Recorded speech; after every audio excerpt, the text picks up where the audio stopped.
¿Qué tal, amigos y amigas? Bienvenidos al programa Joyas Eternas de Ministerios Ven Señor Jesús. Qué bueno que usted esté ya en sintonía de este programa. Esperamos que el programa del día de hoy sea de mucha bendición para sus vidas. Y bueno, para empezar con el programa nos acompaña una vez más el pastor Hernando Mejía de Ministerios Ven Señor Jesús. Pastor, bienvenido. Bueno, el tema del día de hoy es un tema muy, podríamos decir, confrontante hasta cierto punto para las personas que ya están en el Evangelio. ¿Por qué? Porque estuvimos hablando en programas pasados sobre que hay cosas que la religión ha venido a dañar a nuestras vidas. Específicamente hablamos de los jóvenes, pero ya vamos a dejar por un lado el tema de los jóvenes y vamos a hablar de esas actitudes, de esas libertades que nos da el Señor, que para nosotros está bien, pero para otras personas son malas o ofenden su manera de pensar. Entonces, pastor, bienvenido. La primera pregunta sería, ¿qué hacer como una actitud?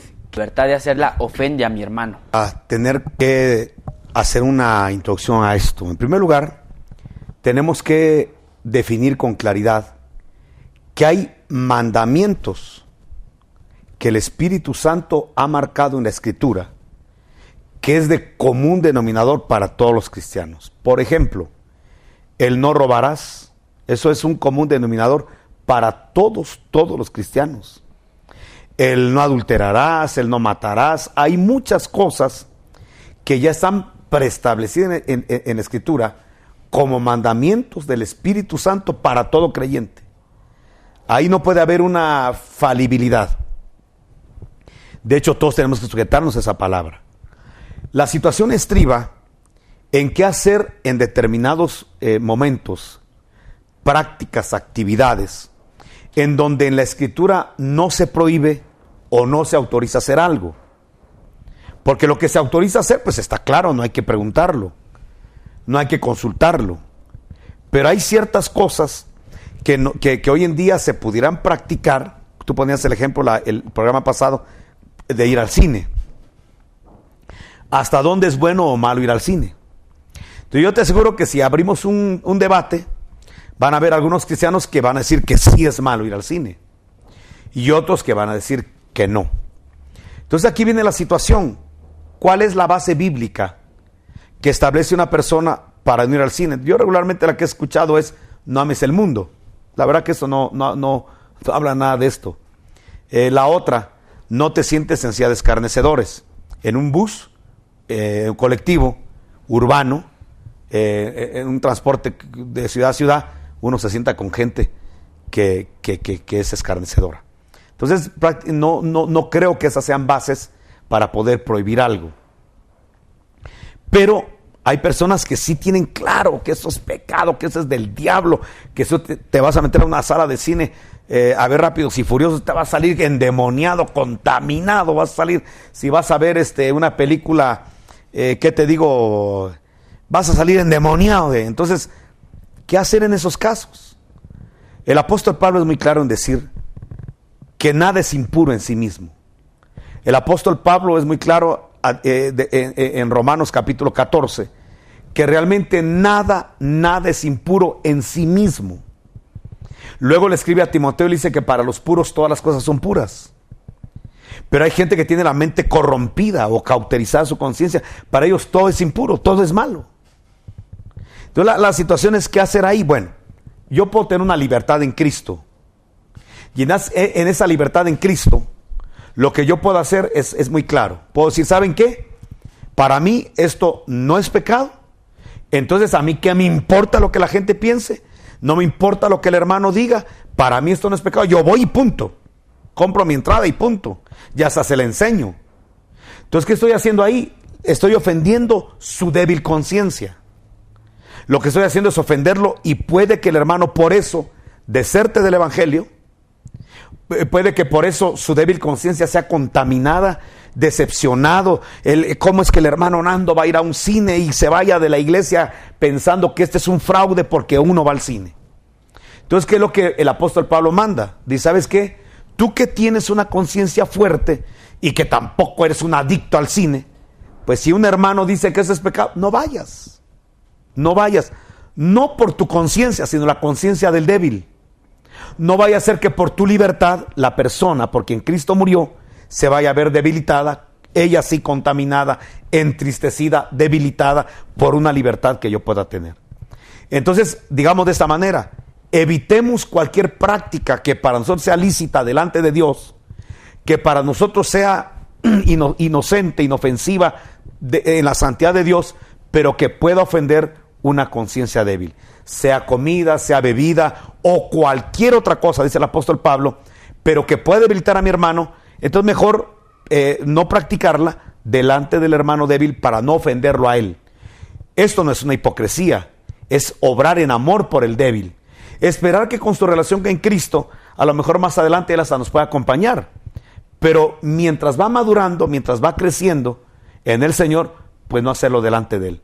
Lo mismo en una actividad deportiva. Hay mucha gente que cree que jugar fútbol, por ejemplo, es pecado. Bueno, pues entonces lo prudente es no jugarlo a la vista del hermano. Lo prudente es hacer una práctica, si para mí no hay ningún problema, porque en la Biblia no hay ninguna prohibición. Él no tendría ninguna base bíblica para prohibirme esto. Como para decirme, mire, usted está en error, ¿cómo va a jugar fútbol? Usted es pastor. ¿Y qué tiene de malo? Y vos sos hijo de pastor, ¿verdad? Entonces, esa es la situación que se maneja. Entonces, vamos a decir que vamos a evitar toda práctica lícita de libertad en el espíritu que pueda ofender la conciencia de algún hermano. Amén, pastor. La palabra de Dios es clara cuando dice, todas las cosas me son lícitas. Obviamente sacando los mandamientos que ya están escritos. Tú mencionabas uno, no robarás. Obviamente excluye estos mandamientos, pero la palabra de Dios dice, todas las cosas me son lícitas, pero no todas me convienen. Entonces yo pienso que es nuestro deber analizar hasta cierto punto qué beneficio vas a sacar de esto, qué de provecho le vas a sacar a esta acción, a ir a un cierto lugar, en qué te va a ayudar, en qué te va a perjudiciar. Entonces analicemos. Nosotros, el Señor nos dejó la conciencia y nos la dejó para que nosotros decidamos, porque el Señor, Él no va a decidir por nosotros, y lo hemos enseñado. Que Él no va a venir y te va a decir, haz esto, haz lo otro. Él nos dejó una conciencia para que nosotros decidamos qué es lo que queremos hacer. Pero entonces yo pienso que esta palabra es muy precisa cuando dice, todas las cosas me son lícitas. O sea, todo está permitido, pero no todo me conviene. Entonces analicemos bien qué nos va a ayudar, en qué nos va a servir esto en nuestro desarrollo humano, en nuestro desarrollo en la vida cristiana, para hacer una acción. ¿Es correcto? Sí, es correcto. Mira, cuando uno ve cosas que no están en la Escritura marcadas, esto hay que aclararlo bien, porque lo que ya en la Escritura está marcado como un mandato de Dios, lícito e ilícito, pues solamente sujetarnos a su palabra. Pero ¿qué hacer en las cosas donde hay lagunas? ¿Es bueno el internet? ¿No es bueno? ¿Es bueno hacer ciertas cosas, ir a algunos lugares? Entonces ahí es donde tú bien lo dijiste, el Espíritu Santo nos va a hablar a nuestras conciencias. Hay que preguntarle al Espíritu Santo, más que a un pastor, más que a un líder: Espíritu Santo, ¿voy a ofender a mi Señor si yo hago esto, si practico esto? Desde luego, como dijimos en el rubro pasado, ¿ofendo a mi hermano o no lo ofendo? Bueno, entonces, practicarlo delante del Señor, dice el apóstol Pablo, bienaventurado el que no se condena a sí mismo con lo que aprueba. Pero para tener mayor solidez de las cosas que no están escritas, entonces hay 3 puntos que hay que tomar en cuenta. Aunque todo es lícito, no todo conviene. Aunque todo es lícito, yo no me voy a dejar amarrar por ninguna de ellas. Y aunque todo me es lícito, no todo edifica. Entonces tengo que preguntarme, ¿me conviene? ¿Me edifica? ¿Me va a traer una atadura? Por ejemplo, ¿será lícito, qué te digo, las drogas son lícitas o no son lícitas? Pues depende el uso, porque cuando una persona va a una cirugía y una mujer va a tener una cesárea, obviamente la van a anestesiar, y en ese aspecto ahí pues es lícito. Depende el uso, el momento, el tiempo. Claro, esto no va a crear una adicción donde ya la hermana va a ir al médico, mire, por favor, no me puede inyectar otro poquito de eso que me inyectaron y que me hizo adormecerme, ¿va? Eso ya es otra cosa. Entonces, por eso te digo, el apóstol Pablo fue muy puntual al decir que todas las cosas son lícitas, pero hay que ver si conviene, hay que ver si no va a traer una atadura. De hecho, te voy a decir una cosa, hay mucho cristiano que no se da cuenta, pero ya tiene ataduras. Por ejemplo, Hablemos de los productos, las bebidas que terminan en cola. Hay mucha gente que ya es adicta, es cristiana y es adicta a esa bebida. Y si no toma esa bebida, se siente mal, se siente nerviosa, ya crea una adicción. Hay cristianos que son adictos al café, hay cristianos que son adictos a ciertas cosas y no se han dado cuenta y quizás no se le ha dado importancia. Y vamos a decir que ese producto que termina en cola, esa bebida, es muy dañina para la salud. Y mucha gente ya es adicta y es cristiana a eso. Entonces hay que entender que Jesús vino para hacernos libres. Tenemos que entender que hay mucha gente que es adicta a la televisión. Hay mucha gente que es adicta ya al celular. Hay gente que es adicta a ciertas cosas. Bueno, hay que ver que no nos dejemos atar. Aunque sea lícito un jueguito de computadora, no tenemos que dejarnos influenciar de tal manera que ya tome posesión de nuestra mente, de nuestros espacios libres, sino que tenemos que ser señores de las cosas. Algo que el Señor nos declara cuando somos perdonados de nuestros pecados es que Él nos establece como reyes y sacerdotes. Y un rey tiene autoridad sobre las cosas. No es gobernado, sino que gobierna. Entonces, cuando la Biblia dice que somos reyes, no está hablando que vamos a ser los reyes de Quetzaltenango, sino que vamos a tomar autoridad, hegemonía sobre las cosas y no las cosas sobre nosotros. Los productos, las bebidas de cola no tienen que ser las que tomen autoridad y señorío de nosotros, ni de nuestros estados anímicos, sino que nosotros de ellas. Y poder decir, si esto es nocivo, lo dejo a un lado. Si esto me perjudica y soy templo del Espíritu Santo, pues no lo dejo a un lado. Lo mismo con el café o ciertas cosas. Uno tiene que tener un gobierno sobre el corazón, las emociones, sobre las circunstancias, porque nos han hecho reyes y nos han hecho sacerdotes. Entonces tenemos que hacer uso de esa autoridad para no ser dominado de las cosas que nos gobiernan exteriormente. Hay gente que se vuelve adicta totalmente al celular y empieza a sentir algo extraño si no tiene cerca el celular. Y si no hay luz, protesta. No tanto porque no hay agua, no tanto porque no va a tener otras actividades, sino porque no hay celular y no tiene carga. O sea, hay gente realmente que se ha vuelto esclava de las cosas, y ahí es donde hay que retomar el señorío que el Señor nos ha otorgado, el gobierno, la autoridad, y no ser gobernado ni dominado de las cosas, sino que nosotros tenemos que gobernarlas. Amén, pastor. Yo creo que esto ya nos quedó claro, pero ahora vamos a hablar de otra cosa. De qué pasa cuando el sistema del mundo hace que nosotros los cristianos pues tengamos que corromper hasta cierto punto normas que ha escrito el Evangelio. Voy a poner un ejemplo, el mundo del derecho, de las leyes. Pues un abogado pues no va a decir, bueno, yo defiendo solo a inocentes. ¿Por qué? Porque en el mundo del derecho, pues un abogado pues va a tener que mentir para pues ayudar a su cliente a que pues no tenga una sentencia, un fallo que le perjudique. Pero entonces, es lícito que este abogado, pues para defender a su cliente, está trabajando, pues haga, pues estas, pues hablemoslo así, pues mentiras, porque eso es lo que son. Bueno, yo tengo que contestarte porque me estás preguntando. No hablemos de un delincuente. Hablemos que nuestros sistemas procesales, penales, civiles, son realmente fallidos, pueden ser manipulados, para que incluso el inocente salga como culpable. ¿Qué pasa cuando viene, por ejemplo, lo voy a decir de esta manera, qué pasa cuando viene una persona que es inocente y que ya convenciste al juez de su inocencia por las pruebas que tú traes, pero el sistema corrupto, y esto ha pasado, el sistema corrupto te dice, está bien, vas a quedar libre, pero a pesar de las pruebas que tienes, a pesar de todo, el juez pide, el sistema pide una cantidad de dinero. ¿Qué va a hacer el abogado cristiano? ¿Qué va a hacer el cristiano? Bueno, y por la otra parte, dice que se va a alargar el proceso. O a lo mejor hasta lo puedes perder. Si tú no entregas X cantidad de dinero. ¿Qué hacer en estos momentos? Realmente es difícil poder contestar. Sobre todo porque una respuesta en televisión como esta podría causar el hecho de que una persona diga, bueno, entonces hay licencia para corromperse. Vivimos en un sistema muy malo. Yo creo que cada cristiano en cada caso va a tener que consultarle al Espíritu Santo qué hacer. Yo la verdad no quisiera, sí estoy evadiendo la respuesta, porque creo que podemos, lejos de edificar, confundir en esta respuesta.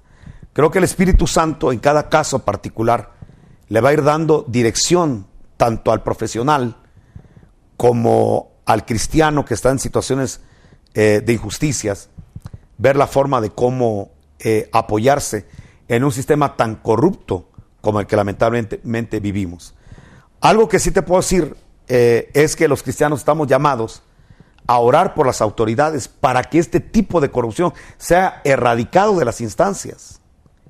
Creo que con los escándalos políticos que estamos viviendo en estos momentos, debe haber un clamor del pueblo cristiano y de todo el pueblo de pedir que estos actos corruptos desaparezcan de los sistemas, desaparezcan de los tres poderes y que obviamente desaparezca del pueblo. Porque a veces somos buenos para pedir que toda la gente que está haciendo la cosa pública o en puestos de eminencia, como los jueces, oficiales, secretarios, hagan actos de transparencia, de justicia, y a veces nosotros en lo bajo no lo hacemos. A veces exigimos que la gente sea cumplida, que sea transparente, honesta, pero nosotros a veces ni siquiera lo somos. Entonces, lo que se practica en lo micro, también se practica en lo macro, o al revés. Por eso creo que cada uno de nosotros tiene que empezar a tomar una conciencia que para que una sociedad sea transformada, tiene que empezar desde el mismo pueblo, sobre todo en estos sistemas democráticos donde se supone que el gobierno lo tiene el pueblo. Entonces el pueblo tiene que tomar acciones de transparencia, de bendición. Es lo que puedo decir. Amén, pastor. Entonces llegamos a la conclusión de que nuestro mejor aliado al momento de tomar decisiones, de cómo actuar, de qué hacer, qué no hacer, es el Espíritu Santo.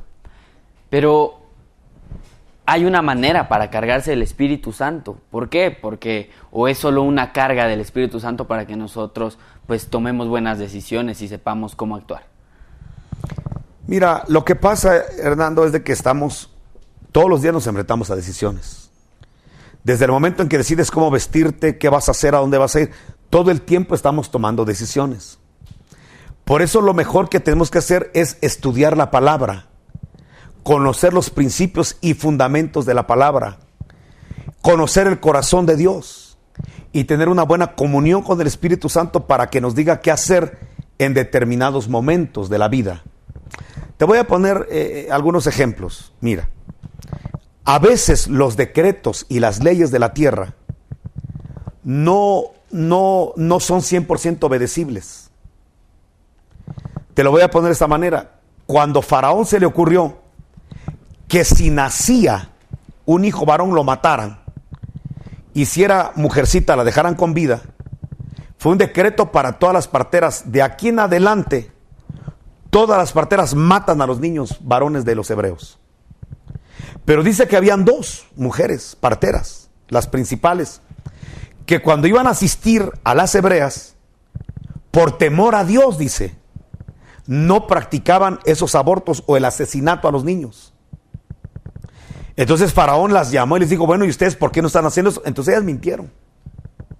Y le dijeron, lo que pasa es que las mujeres hebreas son más robustas que las egipcias. Y cuando ya llegamos nosotros, ya han dado a luz, pero no es cierto. La Biblia es clara en decir que ellas no quisieron obedecer ese decreto de Faraón. Y lo que sorprende es que la Biblia dice, y Dios las bendijo a ellas. ¿Por qué? Porque le tuvieron más temor a Dios que a los hombres. Pero yo te voy a decir algo paradójico, pero tuvieron que mentirle a Faraón. Entonces, por eso te digo, las decisiones que tomamos todos los días, aunque parezcan extrañas, lo que tenemos que hacer es agradar a Dios. Lo que practicas todos los días tienes que estar alineado con Dios, ahí sí que al corazón de Dios, aunque aquí abajo parece que no estás haciendo las cosas bien. Y por eso algo que he aprendido en la vida es a no juzgar a nadie sobre lo que hace, sobre lo que aprueba, porque de repente puedo yo estar juzgando algo que provenga de parte de Dios. El apóstol Pablo lo dijo de esta manera en Corintios 4. Dice, nadie juzgue a su hermano. Y Pablo dice, a mí la verdad, hermanos, dice, no me importa el juicio que ustedes hagan de mí. En muy poco está el juicio que hagan de mí. Dice, ni siquiera yo me juzgo a mí mismo. Porque aunque mi conciencia está limpia de lo que hago, no por eso estoy sin culpa. Pero llega un momento en el cual el que me va a juzgar es Dios. Así que no juzguemos nada antes de tiempo, sino esperemos a que venga Jesús, el juez, y entonces Él aclarará lo oculto del corazón y las intenciones de los corazones. Entonces mi consejo es, no nos juzguemos, no juzguemos a las personas, porque puede que estemos juzgando algo que Dios está permitiendo. Puede que estemos juzgando algo en donde Dios está supervisando y nos metamos en problemas con Dios. Voy a ponerte ejemplos, otro ejemplo más, porque es muy complicado lo que estamos hablando. Yo entiendo que la palabra de Dios nos dirige, pero también el Espíritu Santo que cada uno tiene, le va a hablar a la conciencia acerca de ciertas cosas, lícitas o ilícitas. Yo, la verdad, puedo poner ejemplos. Por ejemplo, Sansón. Sansón era un nazareo y dice que se enamoró de una filistea, una idólatra. Y dice que los papás le recomendieron, le dijeron, oye, mijo, ¿y no, acaso no hay un montón de mujeres de tu pueblo? Eres un nazareo. Pero entre paréntesis dice, pero los padres de Sansón no sabían que esto venía de parte de Jehová. Porque Jehová iba a buscar una forma de cómo levantar contienda entre los israelitas y los filisteos. Entonces cualquiera juzgaría a Sansón de algo que proviene de parte de Dios. Y así te puedo enumerar en la Biblia cantidad de ejemplos de situaciones que parecen que eran prácticas, decisiones malas, pero que el Espíritu las iba dirigiendo. Por eso, repito, lo que hay que hacer es no juzgarnos, sino orar los unos por los otros. Te voy a poner un ejemplo. ¿Es malo predicar el Evangelio? Jamás es malo. De hecho, hay una orden, vayan a todo el mundo. Entonces, Pablo, siguiendo esa instrucción bíblica, se va para un cierto lugar de Asia y el Espíritu Santo dice, no vayas a ese lugar. Caray, pero si tu palabra dice, bueno, Pablo aprendió a callar, a no cuestionar a Dios en las decisiones de Dios, sino a alinearse a la voluntad de Dios. Entonces dijo Pablo, bueno, ya que estamos en alta mar, dirijamos el barco para otro lugar. Dios no quiere que prediquemos aquí, vamos a otro lado. Y el Espíritu de Cristo le dijo, no vayas a ese lugar. Ya van dos. Entonces, ¿qué hace Pablo? Bueno, Dios no quiere que vaya acá ni allá. Y yo estoy tratando de cumplir su palabra. Entonces hagamos una cosa, apaguemos los motores. Y esperemos a que Dios hable. Y a medianoche una visión, un macedonio, ven y ayúdanos. Y entendió Pablo que Dios los estaba llamando para ir a predicar la palabra a Macedonia. Fueron a Macedonia y se abrió la iglesia en Macedonia. Se abrió la iglesia de Filipos. Se convirtió el carcelero, fue liberada la bruja de la ciudad. Se convirtió Lidia, se formó una iglesia en ese lugar. Bueno, ¿qué he aprendido con todo esto? Que a veces puedes hacer algo que es bueno, que es lícito, pero que el Espíritu te diga, no es el tiempo. Pero es lícito, pero no es el tiempo. Por eso alineemos nuestra voluntad a la voluntad de Dios y no nos juzguemos los unos a los otros, porque puede que alguien diga, pero ¿por qué no lo hizo? Ahí lo tenía a la mano. Dios no se lo permitió. No, ¿cómo es posible? Dios, mire, yo he aprendido en esta vida a no juzgar a mis hermanos. He aprendido en esta vida a no agradar a los hombres, sino tratar de agradar a Dios. Es lo que he aprendido en la vida. Amén, pastor. Bueno, amigos, el tiempo se nos ha ido rápidamente. Espero que el programa pues haya bendecido sus vidas y bueno, pues les mandamos un fuerte abrazo, que el Señor les bendiga.